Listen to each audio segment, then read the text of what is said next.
Morning every one. അപ്പോൾ നമുക്ക് ഇന്ന് what's in my lunch box നോക്കണ്ടേ. നമ്മളിന്ന് മെയിനായിട്ട് പാൻ കേക്കാണ് ബ്രേക്ക്ഫാസ്റ്റിന് കൊടുക്കുന്നത്. അതിൽ നമ്മൾ 2 eggs ഇടുന്നുണ്ട്. അതിൻ്റെ കൂട്ടത്തിൽ നമ്മൾ മൈദ എടുക്കുന്നുണ്ട്, ഹോൾ ഫ്ലോർ, അതൊരു 3/4 കപ്പ്. മെഷറിംഗ് കപ്സ് ഉണ്ടെങ്കിൽ നമുക്ക് കുറച്ചുകൂടി പണി ഈസിയാകും.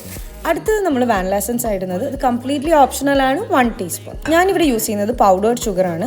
ഞാനിത് ഓൾമോസ്റ്റ് 1/4 കപ്പാണ് എടുത്തേക്കുന്നത്. And next we have cocoa powder, അത് നമ്മൾ 1 ടേബിൾ സ്പൂൺ ആണ് ഇടുന്നത്. ആൻഡ് ബേക്കിംഗ് പൗഡർ നമ്മൾ 1 ടീസ്പൂണും. അടുത്തത് നമുക്ക് വെജിറ്റബിൾ ഓയിലാണ് വേണ്ടത്. അത് ഞാനിവിടെ 2 ടേബിൾ സ്പൂൺ ഇടുന്നുണ്ട്. നിങ്ങൾക്ക് ഇഷ്ടമുള്ള വെജിറ്റബിൾ ഓയിൽ എടുക്കുക. ഇതെല്ലാം കഴിഞ്ഞിട്ടാണ് നമ്മുടെ മെയിൻ വിസ്കിംഗ് പാർട്ട് വരുന്നത്. ഓൾമോസ്റ്റ് ഇത്രയും സ്മൂത്താക്കി എടുക്കണം. ഇത് മാത്രം മറക്കരുത്. കുറച്ച് പാല്, ഒരു 1/4 കപ്പൊക്കെ എടുക്കുക. ബട്ട് നമ്മൾ നോക്കിയിട്ട് വേണം മിക്സ് ചെയ്യാനായിട്ട്. ഓൾമോസ്റ്റ് നമുക്ക് വേണ്ട കൺസിസ്റ്റൻസി ആയി എന്ന് തോന്നിയിട്ടുണ്ടെങ്കിൽ മതി. കുറച്ചുകൂടി ഫില്ലിംഗ് ആവാനായിട്ട് ഞാനൊരു ഏത്തപ്പഴം കൂടി എടുത്തിട്ടുണ്ട്. അതിനെ തിൻ സ്ലൈസ് ആയിട്ട് മിക്സ് ചെയ്യാതെയോ നമുക്ക് എങ്ങനെ വേണമെങ്കിലും അതിനിടാം. അപ്പോൾ ഇന്നത്തെ പാൻ കേക്ക് റെസിപ്പി ഇത്രയേ ഉള്ളൂ. Bye bye.